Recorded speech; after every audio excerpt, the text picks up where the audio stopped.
అందరికీ నమస్కారం మిత్రులారా. క్రిందటి వారం మన రాష్ట్రంలో అంటే ఆంధ్రప్రదేశ్ రాష్ట్రంలో రాష్ట్ర వ్యాప్తంగా విస్తారంగా వర్షాలు అనేవి పడటం అనేది జరిగింది. ఇంకా ఈ వర్షాల కారణంగా చాలా చోట్ల రోడ్లు అనేవి మునిగిపోవటం, తర్వాత లోతట్టు ప్రాంతాల్లో ఇళ్లలోకి నీరు చేరడం అనేది జరిగింది. ఇంకా విజయవాడలో చూసుకున్నట్టయితే ఈ లోతట్టు ప్రాంతాలు గుండా ఈ వరద అనేది ఏంటంటే ఒక నదిలాగా ప్రవహించడం, అంటే ఎంతో ఉధృతమైన ప్రవాహంలాగా ప్రవహించడం అనేది కూడా జరిగిందన్నమాట. అయితే అదృష్ట కొద్దీ ఏంటంటే ఏదైతే ప్రవాహం ఉందో అది ఆ పై స్థాయికి చేరినప్పటికీ పూర్తిగా ఇళ్ళని పూర్తిగా పై వరకు కూడా ముంచకుండా కొంత గ్యాప్ అనేది ఉంచడం వల్ల ఈ ప్రజలన్న వాళ్ళు ఏంటంటే ఇళ్ళ పై పై భాగంలోకి వెళ్ళి పై అంతస్తులోకి వెళ్ళి ఉండటం, లేదంటే కొంత లోతట్టు ప్రాంతాల్లో ఉన్నవాళ్ళు ఈ అప్లాండ్స్కి అంటే ఎగువ ప్రాంతాలకు వెళ్ళటం వల్ల వీళ్ళు ఎక్కువ ప్రాణ నష్టం అనేది జరగకుండా వాళ్ళు రక్షించబడడం అనేది జరిగిందన్నమాట. అయితే ఈ ప్రపంచవ్యాప్తంగా ఏదైతే ఈ గ్లోబల్ వార్మింగ్ ఉందో, లేదనుకుంటే ఈ అడవుల్ని నాశనం చేయటం, లేదనుకుంటే ఈ చెట్లు చేమలు కొట్టేయటం, తర్వాత ఈ నదుల్ని లేదా కాలువల్ని ఆక్రమించడం, తర్వాత పిల్ల కాలువలు కానీ చెరువులు కానీ వాటిని పూర్తి చేయటం, ఇలాంటి కారణాల దృష్ట్యా ఏంటంటే ఈ హెవీ రెయిన్ఫాల్స్ అని నమోదవటం, తర్వాత ఈ వరదలు అనేవి చాలా ఫాస్ట్గా తక్కువ సమయంలోనే అది రెయిన్ఫాల్ అంతా కూడా వరదగా మారి ఇళ్ళ గుండా అర్బన్ ప్రాంతాల గుండా ప్రవహించడం అనేది కామన్ అయిపోయింది. అందులో భాగంగా మన దేశంలో కూడా అదేవిధంగా మన రాష్ట్రంలో కూడా చాలా చోట్ల ఈ లోతట్టు ప్రాంతాలు మొలగటం, ఆ తర్వాత ఈ లోతట్టు ప్రాంతాల గుండా ఈ వరద అనేది ప్రవహించడం అనేది కామన్ అయిపోయింది. ఇప్పుడు అదే ఇది జరిగింది. అలాగే భవిష్యత్తులో కూడా ఇటువంటి ఎప్పుడైనా ఎన్నిసార్లు అనేది జరిగే అవకాశం ఉంది. బట్ అందువల్ల ఏదైతే ఇప్పుడు మనం అదృష్టం కొద్దీ ఏదైతే మనం ప్రజలు రక్షించబడ్డారో అది అవకాశం మరింకోసారి ఉండొచ్చు, ఉండకపోవచ్చు. అంటే ఈ ప్రవాహం అనేది ఏంటంటే అది ఎంత స్థాయిలో వస్తుంది అన్నది మాత్రం ఎవరికి ఊహకందని విషయం. ఎందుకంటే ఇది పూర్తిగా ప్రకృతికి సంబంధించిన విషయం. ప్రకృతి ఏ విధంగా చూస్తుంది అన్నది మనం అర్థం చేసుకునే విషయం. అయితే ఈ హెవీ రెయిన్ఫాల్స్ మాత్రం మనకి భవిష్యత్తులో చాలా ఎవిడెంట్. ఎందుకంటే ఈ దేశంలో అటు రాష్ట్రంలో కానీ, దేశంలో కానీ, ప్రపంచంలో కానీ చాలా వినాశనం అనేది జరిగిందన్నమాట. దానికి అనుగుణంగా ఈ వర్షాలు, వరదలు అనేవి జరుగుతున్నాయి. అయితే ఈ వీటి నుంచి మనం రక్షించబడాలంటే ఏంటంటే మనం దానికి తగ్గట్టుగా పటిష్టమైన చర్యలు అనేవి తీసుకోవడం చేయాల్సి ఉంది.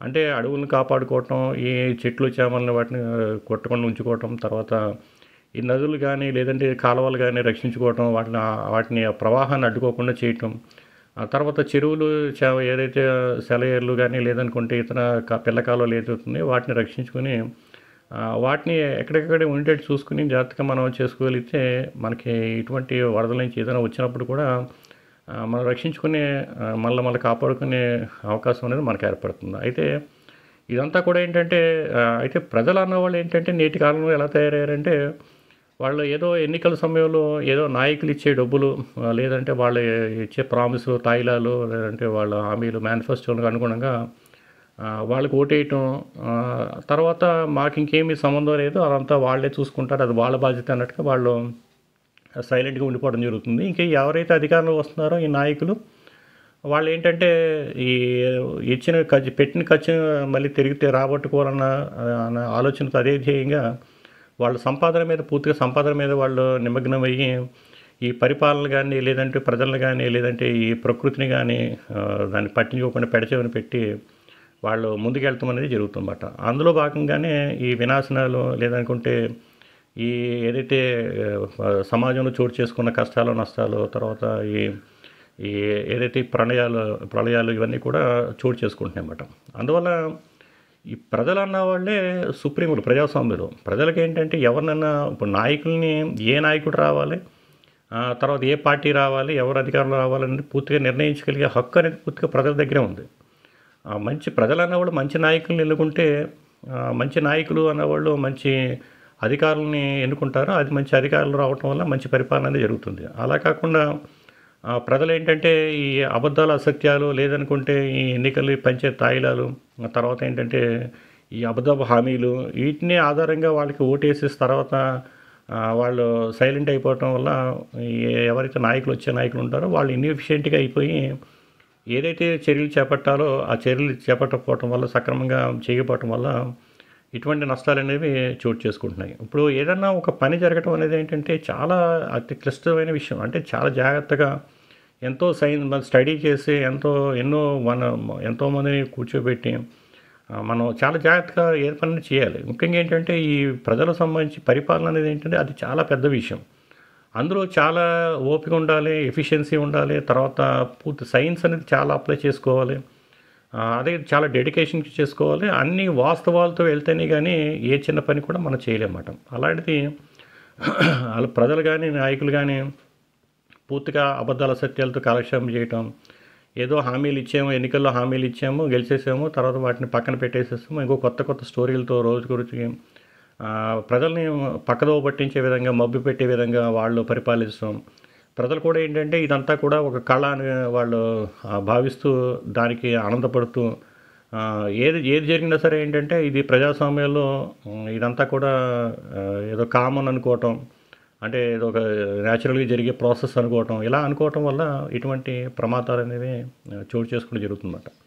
అయితే మనం ఎప్పుడూ కూడా ఈరోజు రక్షించబడామని మాత్రం ఈ విషయంలో ఆనందపడాల్సిన అవసరం లేదు. ఎందుకంటే ఇప్పుడు చూసుకున్నట్టయితే ఈనాటి ఏదైతే వరద ఏదైతే ఉందో అది లోతట్టు ప్రాంతాల గుండా ఎంత హెవీగా ప్రవహించే వరద అన్నది ఈ రోజుకి వచ్చింది కదా! అది నిన్న చూసుకున్నట్టయితే నిన్న ఈ ఇల్లు మునగటం అనేది మన విజయవాడలో గానీ, రాష్ట్రంలో చాలా చోట్ల అనేవి ఎప్పుడూ జరుగుతున్న విషయం అది. ఇల్లు మునగటం, ఈ లోతట్టు ప్రాంతాల్లో ఇళ్లలోకి నీరు చేరటం. అదేవిధంగా అంతకుముందు చూసుకున్నట్లయితే రోడ్ల ములక అనేది అంతకుముందు చాలా సంవత్సరాల పాటు జరుగుతున్న విషయం. అంతకుముందు చూసుకున్నట్లయితే ఈ చెరువులు కానీ, కాలువలు కానీ గండి పడటం, ఆ గండి ప్రవహించడం, ఒకేసారి ఉధృతంగా కాలువల్లో కానీ, నదుల్లోకి నీళ్ళు రావటం. అంటే ఇవంతా కూడా ఒక ఫేజ్ వైజ్‌గా అంటే డిస్ట్రక్షన్ ఏదైతే మనం ఆ డిస్ట్రక్షన్ చేస్తున్నామో ఆ డిస్ట్రక్షన్‌కి అనుగుణంగా రోజు రోజుకి ఈ వరద కానీ, లేదనుకుంటే ఈ రెయిన్‌ఫాల్ కానీ, అంటే ఈ వర్షం కానీ హెవీగా రావటం అనేది జరుగుతూ ఉంది. ఇప్పుడైతే మాత్రం తక్కువ సమయంలో ఎక్కువ రెయిన్‌ఫాల్ అనేవి పడి ఈ ఏదైతే ఉందో ప్రకృతిని అతలాకుతలం చేయటం అనేది అది కామన్‌గా జరుగుతుందన్నమాట. ఇంకా సీ కోస్ట్‌లో కూడా ఏదైతే అంచులు ఉన్నాయో వాటినన్ని కొట్టేయటం, ఆ సీ ఏదైతే ఉందో లోపలికి ప్రజల ఈ ఈ ఏదైతే భూగోళం భూమి ఉందో భూమిలోకి చొచ్చుకు రావటం. ఇదంతా మనకి జరుగుతున్న చాలా కామన్ విషయం. ఇప్పుడు మనకి చూసుకున్నట్టయితే ఈ ఒక్క విజయవాడలోనే మనకి ఏదైతే మొన్న వర్షాలు పడినాయో అవి అంతకుముందు అంటే 5 సెంటీమీటర్లు ఇదే కొన్ని మిల్లీమీటర్లు సెంటీమీటర్లు అనేది కరెక్ట్‌గా లేవు. ఈ వెబ్‌సైట్‌లో ఇది గవర్నమెంట్ వెబ్‌సైట్‌లో APWRIMS అని ఆ వెబ్‌సైట్‌లో ఉంది. అది వీళ్ళు సెంటీమీటర్లు అనేది కన్‌ఫ్యూజింగ్‌గా ఉంది. మామూలుగా అయితే వీళ్ళు ఇచ్చిన ప్రకారం అయితే ఇక్కడ 5 ఒక కామన్ అంటే ఆగస్ట్ 31 ఏంటంటే ఇది యావరేజ్‌గా చూసుకున్నట్టయితే ఆ రోజున మామూలుగా 5.35 రెయిన్‌ఫాల్ అనేది నార్మల్ రెయిన్‌ఫాల్ అంట ఆ రోజున. కాకపోతే ఏంటంటే ఆ రోజున 32.23 అని రెయిన్‌ఫాల్ అని ఇక్కడ ఇందులో ఇచ్చింది. కానీ ఇది యాక్చువల్‌గా ఇది కాదు సెంటీమీటర్లని నా అనుమానం. పేపర్‌లో కూడా అలాగే ఇచ్చారు. సరే చూడాలి. ఆగస్ట్ 31 ఇది 32.23 ఇది సెంటీమీటర్లో అది వాళ్ళకి తెలీదు. ఇంకా నెక్స్ట్ ఈ సెప్టెంబర్ 1ని తీసుకున్నట్టయితే ఆ రోజు యావరేజ్ రెయిన్‌ఫాల్ 4.98 కానీ ఎంత పడిందంటే 37.009 ఆ రెయిన్‌ఫాల్ అంటే చాలా ఎన్నో రెట్లు అనేది అధికంగా రెయిన్‌ఫాల్ అనేది జరిగిందన్నమాట. సో ఇది అంటే అక్కడే కాకుండా మన రాష్ట్ర వ్యాప్తంగా కూడా పడినాయి. తర్వాత అప్లాండ్స్ తెలంగాణలో కూడా పడటం, అక్కడి నుంచి అలాగా ఫ్లోట్ అనేది ఎక్కువ రావటం అనేది జరిగింది. సో ఇదంతా ఏంటంటే ఈ ప్రమాదాలు అన్నవి ఏంటంటే ఇవి ఏదైతే ఉన్నాయో ఇవి ఇదివరకు పాస్ట్‌లో కూడా అప్పుడప్పుడు అనేది ఎప్పుడో రేర్‌గా సంభవించడం అనేది జరుగుతూనే ఉండేది. ఇప్పుడైతే ఇది కామన్ అయిపోయింది. సో ఈ ప్రమాదాలను రక్షించుకోవడం అంటే ఒక కారణం. మనం శాస్త్రీయంగా ముందుకెళ్తాం. ఏ రోడ్డు వేయాలన్నా, ఏ కాలువ తవ్వాలన్నా, లేదంటే ఏ పని చేయాలన్నా దానికొక దానికొక శాంక్టీ ఉంటుంది. దానికొక ప్రమాణాలు ఉంటాయి, స్టాండర్డ్స్ ఉంటాయి. ఆ ప్రకారం చేయాలి. అలా కాకుండా ఇప్పుడు కూడా మామూలుగా ఏదో అంటే మామూలుగా రిటైనింగ్ వాల్స్ అని, లైనింగ్ అదని ఇదని అంటే ఏదైతే ఒక శాస్త్రీయత పాటించకుండా, ప్రమాణాలు పాటించకుండా ఏదో ఒక ఒక ఇండిస్క్రిమినేట్గా ఒక డెసిషన్ తీసుకోవటం వల్ల అవేమి మనకి ఉపయోగపడవు. అవి ఫర్దర్గా మనకి ఇంకా ఈ రోజు కాకపోయినా రేపన్నా అది ఇంకా ఉధృతి మరింత ఇదిగా మనకి వినాశనం కలిగించే అవకాశం అది ప్రమాదాన్ని కొని తెచ్చిపెడతాయి. సో ఏదైనా ప్రజాస్వామ్యంలో ప్రజలే అత్యంత పవర్ ఉన్న వ్యక్తులు.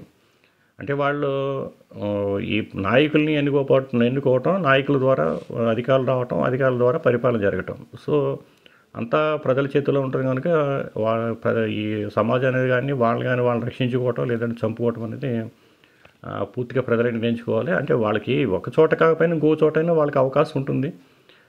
నేను ఉన్నాను లేదంటే 10 మంది ఉన్నాను అని లేకుండా వాళ్ళు మంచి నాయకుల్ని, ఏదో మాట మీద నిలబడే నాయకుల్ని, ఏదైతే హామీలు ఇస్తారో హామీలు నెరవేర్చే నాయకుల్ని, ఆ తర్వాత మంచి పరిపాలన అంటే సైన్స్ బేస్ మీద పరిపాలన చేసి మంచి ఫలితాలు చూపించగలిగే నాయకుడిని, తర్వాత నిలబడి ప్రజలకు అందుబాటులో ఉండే నాయకుడిని, అంటే దూరంగా పారిపోయేదో అబద్ధాలు చెప్తూ కాకుండా ప్రజలకు అందుబాటులో ఉండే నాయకులు అలాంటి వాళ్ళని కనుక వాళ్ళు చూసుకోగలిగితేనే వాళ్ళకి ఏదైనా మేలు జరుగుతుంది. సో ఈ రకంగా ప్రజలు ఏమైనా ఆలోచించాలని కోరుకుంటూ రేపు మరొక అంశంతో మళ్ళీ కలుసుకుందాం.